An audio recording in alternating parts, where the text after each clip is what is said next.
Halo teman-teman semua, dengan saya Vias Lutfi di DevIndo. Kali ini kita akan belajar bagaimana untuk mengimplementasi screenshot dan men-share-nya ke WhatsApp atau sosial media yang tersedia pada device tersebut. Nah, kalau kalian biasanya pakai si Mandiri M-Banking, di situ ada fitur ketika kalian menggunakan Android, kalian nggak bisa screenshot. Nah, tapi ada fitur lain yaitu ketika kita share, dia otomatis nge-screenshot dan kita bisa nge-share-nya ke WhatsApp kita ataupun ke message yang lain. Nah, itu gimana caranya? Kita coba untuk mengimplementasi di Flutter. Oke, untuk itu kita membutuhkan dua dependensi yaitu screenshot dan satu lagi untuk share. Nah, oke, pertama kita install dulu atau kita copy screenshot 020 ini ke dependensi kita atau pubspec YAML.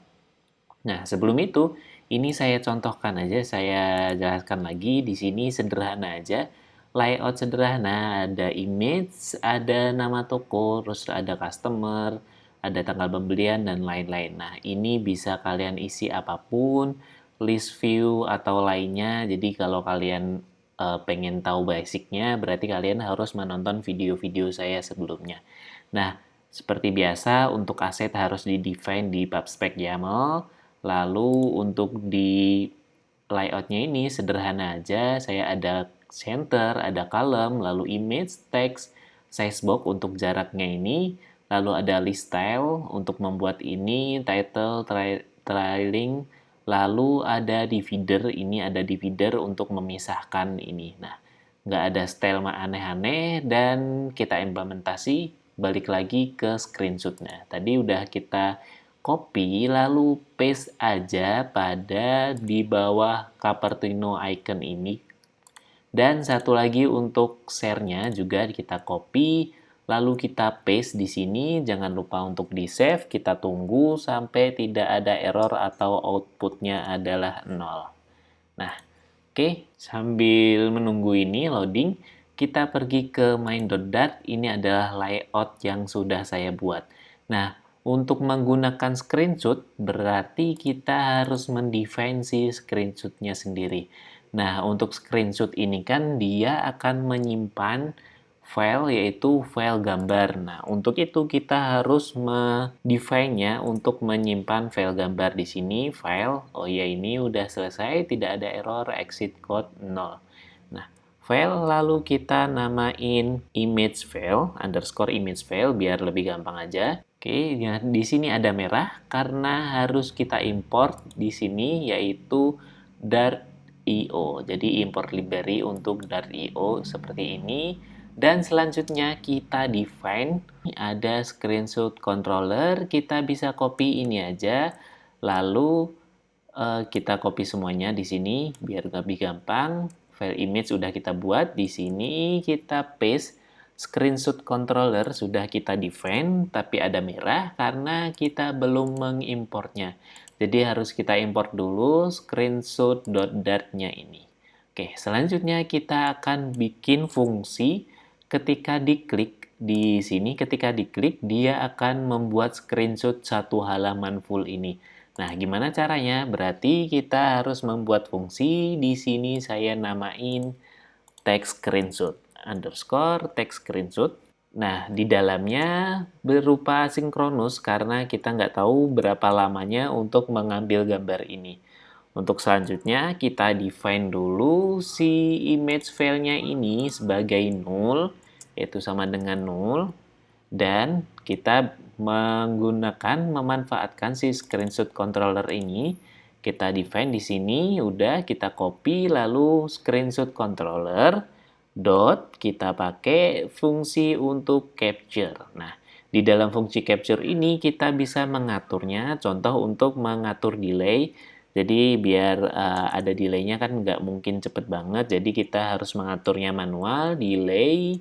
Ini saya atur sekitar durasinya menggunakan millisecond sekitar 10 sudah cukup. Nah, selanjutnya ada namanya pixel ratio biar filenya nggak gede banget. Kalau layar kalian makin gede, filenya akan makin gede, dan ini akan memberatkan. Jadi biar screenshotnya ini lebih cepat, kita bikin pixel rasionya sekitar 2 saja cukup. Nah, seperti ini. Lalu, nah ketika sudah beres, ini saya atur value-nya ini sebagai file. Biar tidak salah, namanya file, value boleh, atau biar tahu kita kasih nama image. Nah, kita menggunakan asinkronus di sini.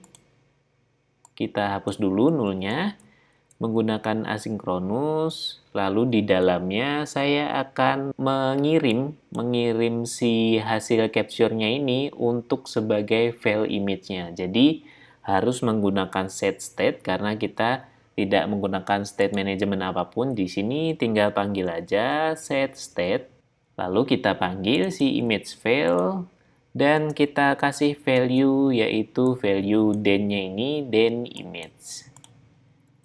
Nah, seperti ini kita bisa rapikan.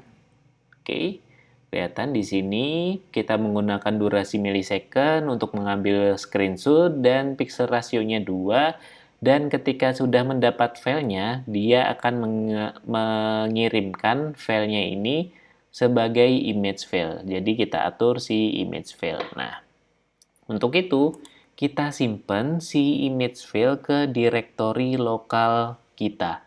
Nah, untuk mengaturnya berarti di sini di bawahnya si screenshot controller saya akan membuat fungsi directory. Jadi saya kasih nama final directory aja. Lalu kita menggunakan await untuk menunggu get application document directory. Jadi di sini kita akan mengambil directory aplikasinya. Jadi get application documents. Nah, seperti ini. Nah, untuk ini berarti kita harus menggunakan path provider.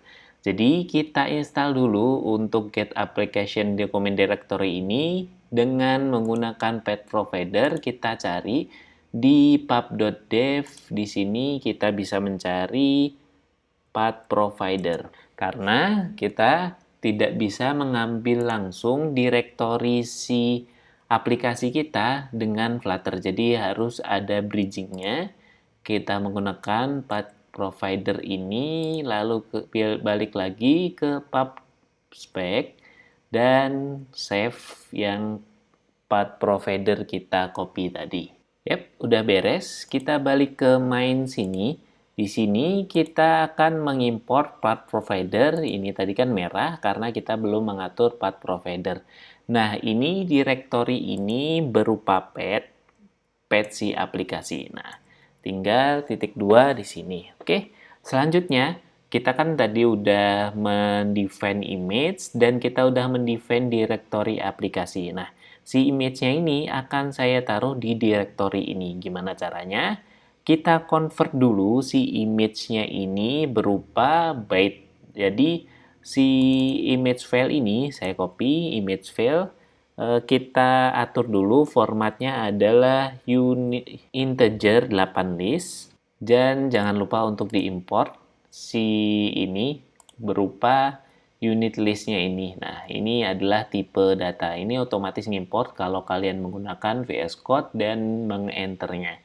Dan di sini saya kasih nama img file karena ini udah spesifik di direktorinya. Dan ini kita masih di unit list, jadi kita convert dulu. Ini namanya png byte aja, png byte. Nah, ini lalu kita convert si image file-nya ini menjadi byte. Jadi read as byte. Nah, seperti ini. Dan selanjutnya kita simpan si nilai value byte-nya ini ke file directory ini. Caranya kita define dulu, namanya tetap menggunakan file, tapi saya taruh namanya img file dan sama dengan kita panggil file, kita panggil si directory ini, berarti kita menggunakan kutip aja di sini. Path-nya pertama adalah directory dan saya kasih nama screenshot. Oke. .png. Ini terserah namanya bisa dinamik. Kalau dinamik berarti kita harus mengatur di sini biar bisa ngirim ke sini. Nah, selanjutnya kita tulis si file ini, img file ini. Nah, img file kita tulis write as byte ya, dan byte-nya yang telah kita atur adalah namanya png byte. Nah, seperti ini. Jangan lupa titik koma. Nah, oke. Ini udah beres, kita sudah menyimpan hasil screenshot-nya. Jadi bisa kita tes. Jadi kalau kalian pengen ngetes, kita atur aja di sini print maksudnya. Kita cek dia udah sampai file terakhir belum. Nah, kita print file save. Nah, seperti ini aja berarti dia save. Dan di sini kita atur juga untuk catch-nya. Nah, berarti harusnya di controller ini, oke, ini saya pindah aja ke atas sini. Nah, di sini dan di sini then catch. Nah, ketika gagal mengambil screenshot, catch error seperti ini, saya define namanya E aja dan saya return untuk print E. Nah, kalau ada error biar kelihatan, ini bisa kalian percantik dengan adanya pop up atau macam-macam, bisa kalian atur di sini to string karena kita tidak tahu formatnya si errornya apa. Oke, bisa kita save dan bisa kita coba untuk mengambil screenshotnya. Jadi outputnya nanti paling enggak kita bisa melihat si tulisan file save ini. Oke, nah untuk menampilkan ini berarti kita harus mengimplement si text screenshotnya ini pada button yang telah kita atur di sini. Ada button plus. Nah, button plus ini saya atur di bawah sini namanya floating action button. Jadi di sini tinggal kita panggil untuk text screenshot seperti ini. Dan kita save, bisa kita coba untuk mengetesnya. Jadi ketika kita klik, yep, ini dapat 0. Kita harus restart ulang karena kita tadi belakangan untuk mengatur path provider-nya. Kita restart ulang. Jadi restart ulang, kita coba lagi untuk mengambil screenshot. Apakah masih error? Ketika kita klik, oke, nggak bisa ngerender. Kita coba lihat. Oh, oke. Kita tadi cuma membuat fungsi untuk text screenshot, tapi kita lupa dia ini nge-screenshot apa belum kita define. Jadi untuk itu saya ingin men-screenshot yang ada di body ini. Di dalam sini kita wrap. Di sini body wrap widget dan kita coba lihat di screenshot ini untuk screenshot screen itu gimana. Kita coba oke. Kita hanya menggunakan screenshot ini. Widget screenshot kita copy aja dan kita balik lagi di sini widget kosongan ini kita atur screenshot dan controller yang telah kita atur. Tinggal kita save dan kita coba untuk menyimpannya atau mencoba untuk take screenshot lagi. Oke, kita klik.